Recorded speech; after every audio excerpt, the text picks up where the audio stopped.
What is going on, guys? Mike from PHP Podcast here, and I'm finally in my shed, and I got it done. Mostly, we'll talk about that. I'll show you everything, how I got it set up, kind of the whole process.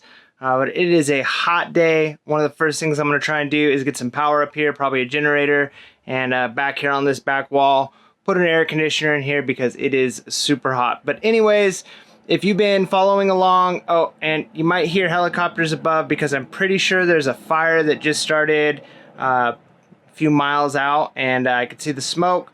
The helicopters are filling up at a reservoir near my house, so yeah, something I'll be keeping an eye on today. Hopefully I'm not being evacuated from fire, especially because I'm still trying to get this thing organized. But anyways, so getting the shed has been kind of a nightmare. If you listen to the podcast, you know that it was supposed to have been installed several weeks before it actually, or a couple weeks before it actually got installed. But they brought the wrong truck up. I spent a whole lot of time getting the area clean. I had to move a bunch of horse stalls. There was an old chicken coop here we had to kind of tear down, move it to the side.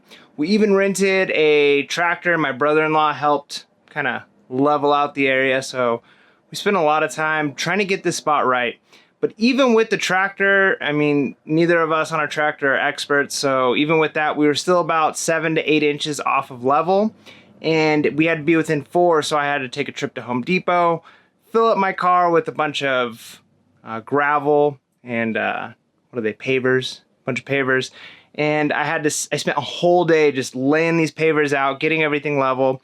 But finally they came to the install. I wasn't here. I was going to try and do the recording of the install, but the shed is nice. So, you know, I'm going to show you some shots of the outside here, what it looks like here on the inside when it's all nice and clean. And then we had to spend a little bit of time building out the shelves. Now, I was hoping that I'd be able to get 6 shelving units in here, but I actually was only able to get 5. With a space where I could still stack up a whole bunch of totes. So I think I'm going to be able to get everything to fit. Even though it's a 10 by 12, which is the biggest you can do in California without having to get extra permits from the city, which I didn't want to have to deal with. It's 12 feet on the outside, the inside, because the 2 by 4s, you lose about almost 7 inches on the inside. So I wasn't able to get the 3 racks on the far wall. I was only able to get 2 plus 1 kind of sideways. It's a little rinky-dink, but I made it fit.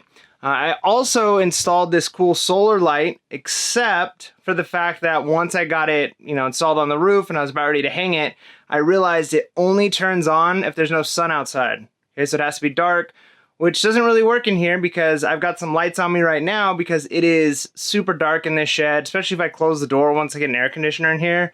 I need a solar light that I can actually turn on.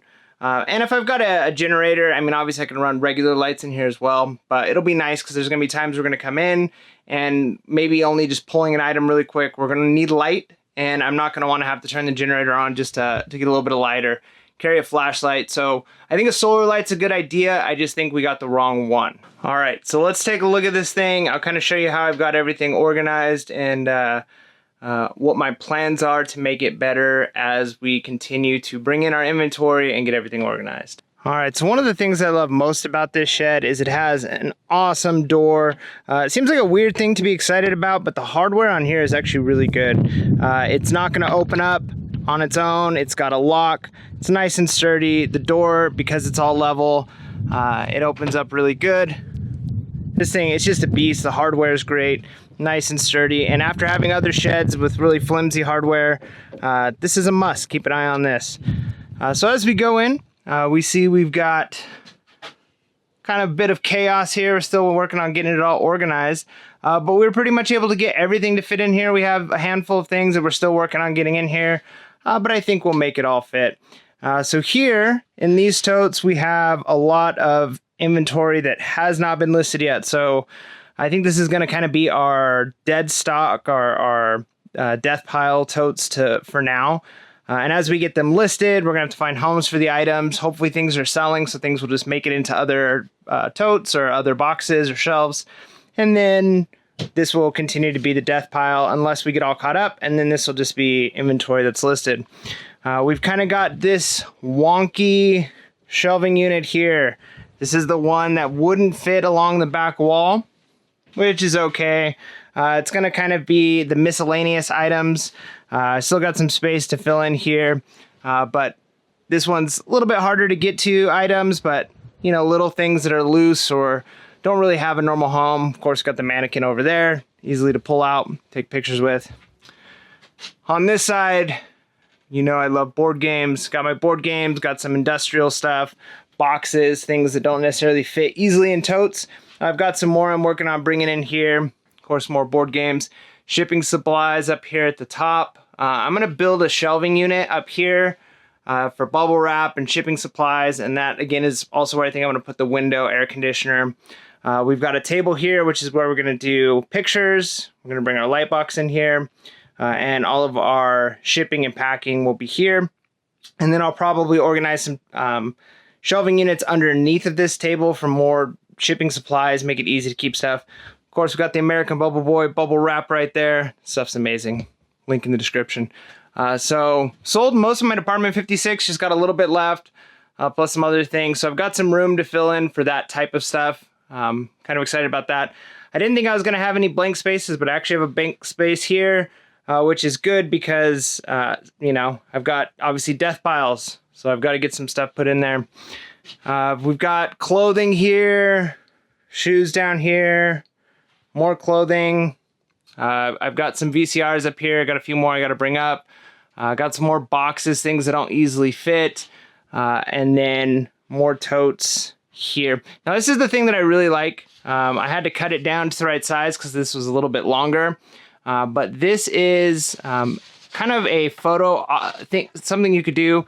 So here we've got 2 racks that I attached a little hook to, and this is just some like EMT piping. Goes all the way across 2 different racks. And we've got some photo paper here on a roll. Now this first part, obviously it ends up on the floor a lot, so it's ripped and a little bit messy.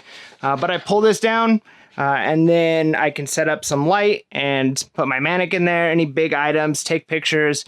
And this is a way of getting around having a big photo box. When you're done, I just roll it back up. So I end up getting really good pictures of clothing on my mannequin, stuff like that, without having to use a giant photo box. But of course, if you've got room, big photo box is the way to go. All right, so why did we decide to go with this this shed?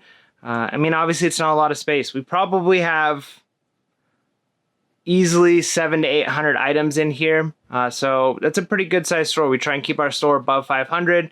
And there's a little bit of room to grow in here. We could even use, we got some center space in the middle. We could put more totes if we had to. So there is room to grow. But the reason why we did this is here, especially in California, the cost of a storage unit. We would be spending anywhere from $200 to $400 a month, depending on the size of our storage unit. And these are, we're talking pretty small. So a 10 foot by 10 foot storage unit, we're probably paying $250 to $300 a month. I was able to get this shed for just over $3 grand. So we kind of figured about 10 to 12 months worth of storage unit, and this thing pays for itself. So as long as we're in this for more than a year, then after a year, it's like we have free storage. So we ended up using a travel card. We're very against debt. We try not to have any kind of credit card or anything like that. But we use a travel rewards card because we knew it was going to be interest free. We're going to pay this thing off within a year. It's got, I think, 18 months, no interest. We're planning on having it paid off in 12. Imagining we have that $300 a month storage unit fee. So we're going to pay that $300 each month until this thing is paid off, just about 12 months, 11 months, something like that. And then the beautiful thing is it allowed us to basically get free tickets to Florida. And I'm planning on taking my family on a vacation this November. So if you can use it, leverage it, it kind of works, right? So make wise decision for your business. Don't get into debt if you can help it, but it might be useful if you know you're going to be able to make those payments anyways, or you're going to pay it off right away, get those free rewards, and it's definitely worth it. So we're definitely excited about this shed. It's been something I've wanted for a long time, not necessarily for eBay. I mean, I've wanted a shed just kind of as like a man cave. And now it's my my eBay cave. But that's what happens when you become a reseller. Reselling kind of takes over your life. It becomes not just a hobby, but it also becomes part of your life. But we love it. It's why we do it. We love making money. So with that being said, make sure you stay real, relevant, and reselling. Peace.